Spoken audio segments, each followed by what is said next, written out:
I think the biggest change in the last few years is that we've added a couple of new owners.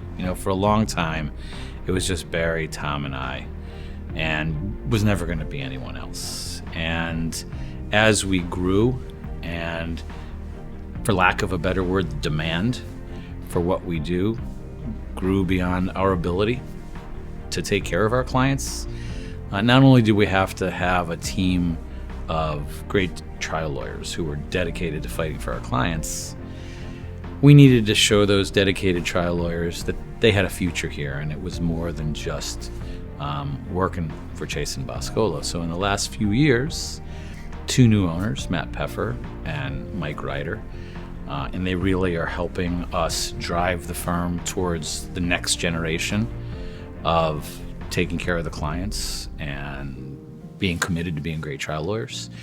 I think that if you don't have a next generation and they're not invested in your mission, the mission dies when either you die or you walk away. And anybody who knows me knows I'm never going to walk away.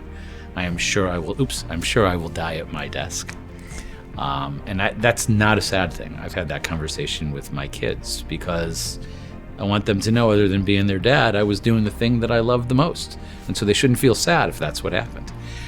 So I think the addition of new ownership ensures that our mission will continue, which is priceless to me.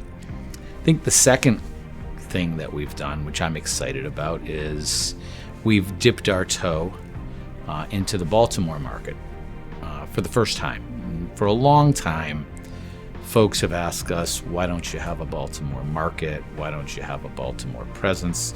Because we handle lots of cases in Baltimore and we represent folks from the area. But really the reason we went is we have a handful of lawyers who now call Baltimore home.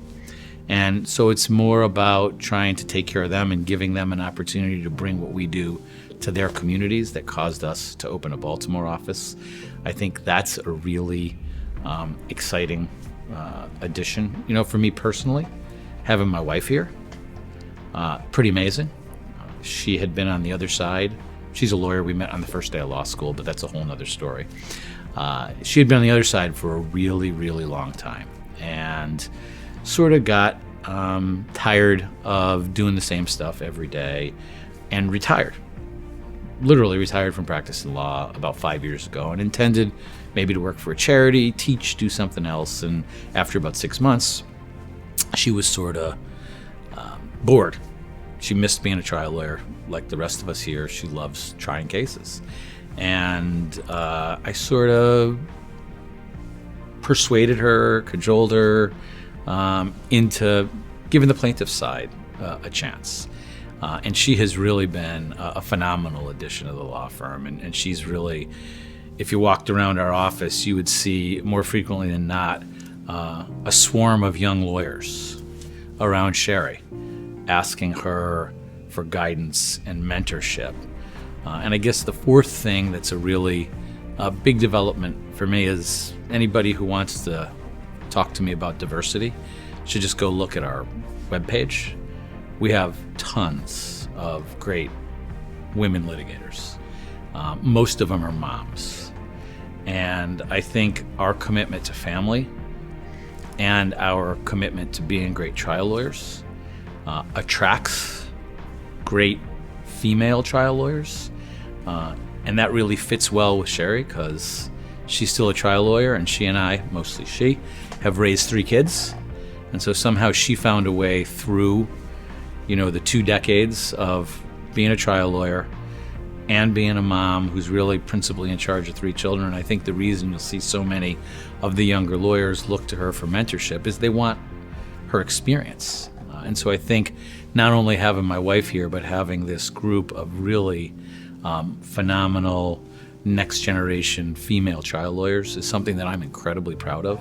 And I think it says that the firm is headed in the right direction.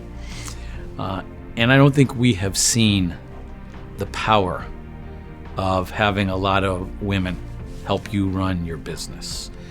Everything I've ever read is that businesses that have women in positions of power and leadership are almost always more successful than businesses that look like ours looks right now, which is still 5 old men. We're working on that because most of the women are younger. So I think our move towards, whether it's natural or intentional, I really think it's natural, more diversity and more female child lawyers is the fourth thing that's really been exciting in the last few years.